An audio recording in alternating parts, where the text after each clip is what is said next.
अस्सलाम वालेकुम बच्चों, क्या हाल है। आई होप सो आप सारे अच्छे तगड़े खुशबाश होंगे। ऑनलाइन क्लासेस में क्योंकि ले रहा था तो उस वक्त नेट इशू कर रहा था, इस वजह से मैंने सोचा अपलोड कर लूँ। तो 3 न्यूमेरिकल हम कर लेते हैं, चलो कुछ ना होने से कुछ ना कुछ बेहतर है। क्वेश्चन नंबर 11 था आपके पास। क्वेश्चन नंबर 11 में ये कहा गया, पहले क्वेश्चन समझ आ जाए तो आंसर आ जाता है बेटा। कहा ये गया कि अगर आपके पास कोई वेक्टर है, कितने 3 वेक्टर है, जिसमें अगर मैं बात करूं तो उसने कहा कि ए वेक्टर है, सपोज उस 4 यूनिट ए वेक्टर है और वो किस तरफ है, नॉर्थ की तरफ। बी वेक्टर है वो है 3 यूनिट और वो किस तरफ है बेटा, वेस्ट की तरफ। और सी वेक्टर है, सपोज वो है बेटा वेक्टर सी है, 8 यूनिट है, वो किस तरफ है बेटा, ईस्ट की तरफ है। तो आपसे ये कहा गया क्या फाइंड करें कि ए क्रॉस बी की वैल्यू को फाइंड करें, फिर बी क्रॉस सी को फाइंड करें, फिर सी क्रॉस ए को फाइंड करें। ये आपके पास क्वेश्चन आपसे पूछा गया। तो पुत्र यहाँ से देखें, सबसे पहले ए क्रॉस बी को अगर हम फाइंड करें तो ए क्रॉस बी के लिए सिंपल फार्मूला आना चाहिए। जो क्या फार्मूला है बेटा ए क्रॉस बी का, A cross B equal to A B sine of theta into N unit vector. यहां पर अगर हम बात करें तो ये ए है मैग्नीट्यूड, ये बी है, ये भी क्या है मैग्नीट्यूड, थीटा ए और बी के दरमियान क्या है, एंगल, और एन वेक्टर है जो हमेशा प्लेन के परपेंडिकुलर होता है। तो यहाँ वैल्यू जस्ट पुट कर लेते हैं। तो देखें यहाँ ए और बी के दरमियान एंगल कितने का बन रहा है, ए नॉर्थ की तरफ है, बी वेस्ट की तरफ, तो एंगल बन रहा है बेटा 90 का। थीटा क्या आ गया 90, ए का मैग्नीट्यूड 4 है, बी का मैग्नीट्यूड 3 है, वैल्यू पुट कर लेते हैं। तो ए क्रॉस बी इक्वल टू ए की वैल्यू है बेटा 4, बी की वैल्यू बेटा कितनी है 3, sine of 90 degree into N unit vector. पुत्र जो साइन 90 होता है, साइन 90 जो होता है ये होता है आपके पास 1 के इक्वल। तो यहाँ A cross B equal to 4 3 12 into sine 91 आ गया into N unit vector. N क्या है बेटा, यूनिट वेक्टर है, नॉर्मल वेक्टर है जो हमेशा उस प्लेन के परपेंडिकुलर होता है जहां ए बी लाई करते हैं। और एन की डायरेक्शन हम फाइंड करते हैं राइट हैंड रूल से। क्या है राइट हैंड रूल बेटा, curl the finger in the direction of rotation, thumb will erect thumb show the direction of N.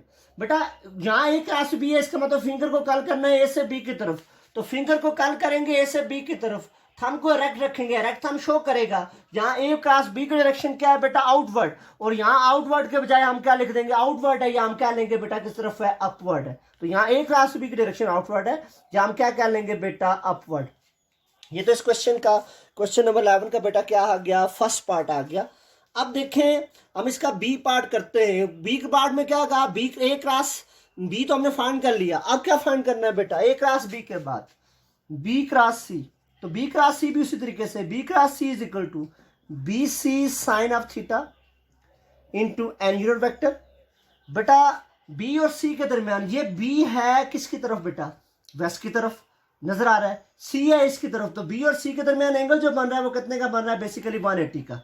देखें ये आपके पास बी है, ये आपके पास सी, तो एंगल बन रहा है कितने का, 180 डिग्री का। तो यहां से क्या आ जाएगा, B cross C equal to B कितना है आपके पास, अगर देखें बी है 3, सी है 8, sine of 180 into N unit vector. बेटा साइन 180 होता है 0, साइन 180 0 होता है, तो यहां से 0 हुआ, तो B cross C is equal to sine 180 0 है, तो ये सारा क्या आ जाएगा 0 इंटू नल वेक्टर, और ये नल वेक्टर के इक्वल होगा। नल वेक्टर की डायरेक्शन आर्बिट्रेरी होती है, आर्बिट्रेरी से मुराद हमें नहीं पता होता है एग्जैक्ट किस तरफ है।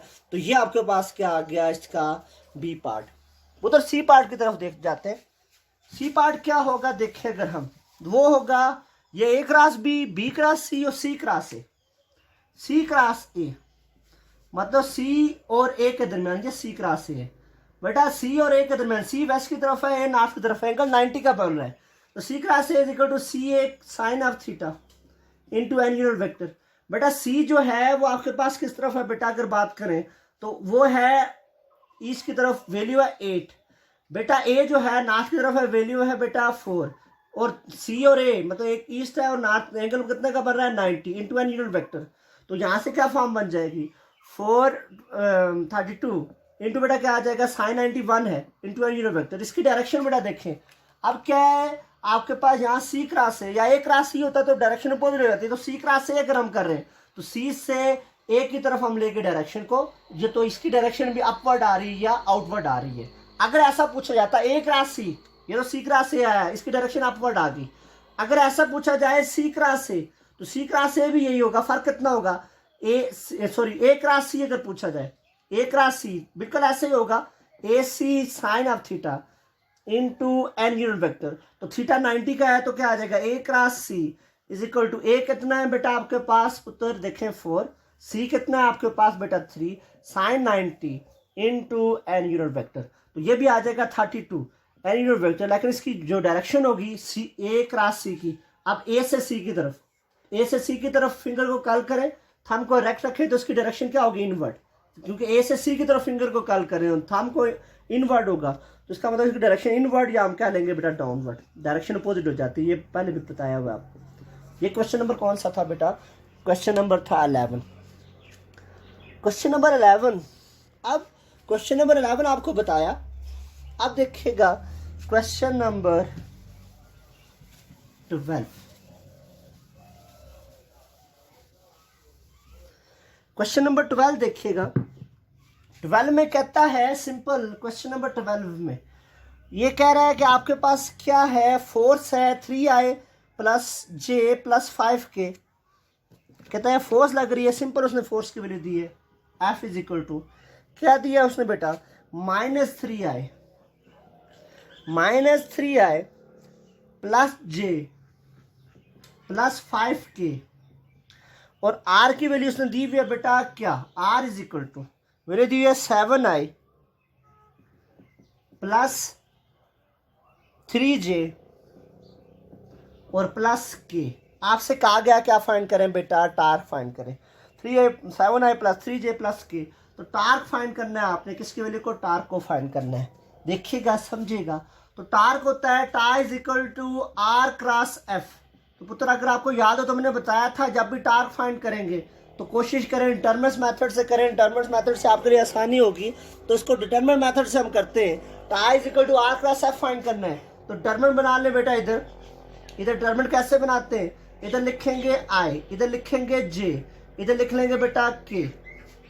बेटा आर है पहले, तो पहले आर का आई क्या है बेटा, नजर आ रहा है 7, आर का जे क्या है बेटा 3, और आर का के क्या है बेटा 1। फोर्स एफ की बात करें, दूसरे में फोर्स है, फोर्स का आई क्या है बेटा -3, फोर्स का जे क्या है 1, फोर्स का के क्या है बेटा 5। तो पहले तो आपने डिटरमिनेंट्स बनाया, अब डिटरमिनेंट्स को सॉल्व करना है बेटा। जब सॉल्व करते हैं तो कैसे करते हैं, जब हम लेंगे आई को, ये आई वाला है, जब हम लेंगे आई को तो यूं सॉल्व करेंगे पुत्र, हम लेंगे पुत्र सिंपल आई को, इधर आई को लिया, आई जब लेंगे तो आई वाली रो निगलेक्ट, आई वाला कॉलम निगलेक्ट, आई वाली रो भी निगलेक्ट, आई वाला कॉलम निगलेक्ट, बच क्या क्या 3 1 1 5। तो ये 3 5 ये डायगोनल के एलिमेंट का प्रोडक्ट, -1 1 इन दो डायगोनल के एलिमेंट का प्रोडक्ट, आई लिया तो हमने आगे सॉल्व किया, 3 1 1 5 बचा, तो इन दो का प्रोडक्ट 5 3 आर 15 माइनस इन दो का प्रोडक्ट -1, ये सॉल्व कर रहे हैं, मेरा टर्म में सॉल्व करने का तरीका है। फिर जब दूसरे पे जाते हैं, दूसरे कॉलम पे, तो आ जाता है बेटा माइनस, बेटा सेकंड कॉलम में जब जाते हैं तो बाय फार्मूला बेटा क्या आ जाता है, सेकंड पे माइनस जे, जब जे पे गया तो सेकंड पे गए तो जे पे आए, तो जे, अब जे वाला कॉलम और जे वाली रो निगलेक्ट, मतलब जे वाली रो भी निगलेक्ट और कॉलम भी निगलेक्ट, बच क्या गया 7 1 -3 5। तो 7 1 -3 5, तो इन दो डायगोनल के एलिमेंट का प्रोडक्ट माइनस इन दो डायगोनल के एलिमेंट का प्रोडक्ट, 7 5 कितना होगा बेटा, 7 5 35 माइनस इंटू -3 1, तो -3 आ गया, और ये आ गया। अब जब तीसरे पे जाएंगे बेटा, अब तीसरे पे जाएंगे तो प्लस आ जाएगा बेटा, तो प्लस के, अब के गया तो के वाला कॉलम निगलेक्ट, के वाली रो निगलेक्ट, बाकी क्या बच गया 7 3 -3 1, तो 7 3 -3 1, तो 7 1 7, और -3 इंटू +3 -3 इंटू +3 क्या हो जाएगा -9। तो ये बन जाएगा क्या बेटा, 15 में से 1 गया 14 आई, और ये प्लस 35 है, और ये प्लस हो जाएगा तो कितना आ जाएगा -38 जे। सिंपल बेटा आपके पास 35 -1 +3 तो 38, तो उधर में पीछे माइनस है तो -38 जे, और यहाँ से क्या आ जाएगा बेटा, यहाँ से देखें ये भी प्लस हो जाएगा बेसिकली। तो -1 प्लस कितना हो जाएगा, प्लस 7 9 16 के। तो ये इसका आंसर आ गया। ये सिंपल आया है बेटा क्वेश्चन नंबर 12।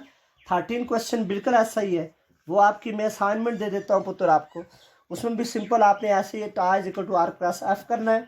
होता है तो ठीक, नहीं तो कोई मसला नहीं, मैं आपको नेक्स्ट क्लास में बेटा उसको करा दूंगा। इसको 2 क्वेश्चन को अच्छे से प्रैक्टिस कीजिएगा, तो वो आपके हम इंशाल्लाह कल वाली क्लास में मज़ीद देख लेंगे। तो अपना ख्याल रखिएगा। अल्लाह हाफिज़ बच्चों।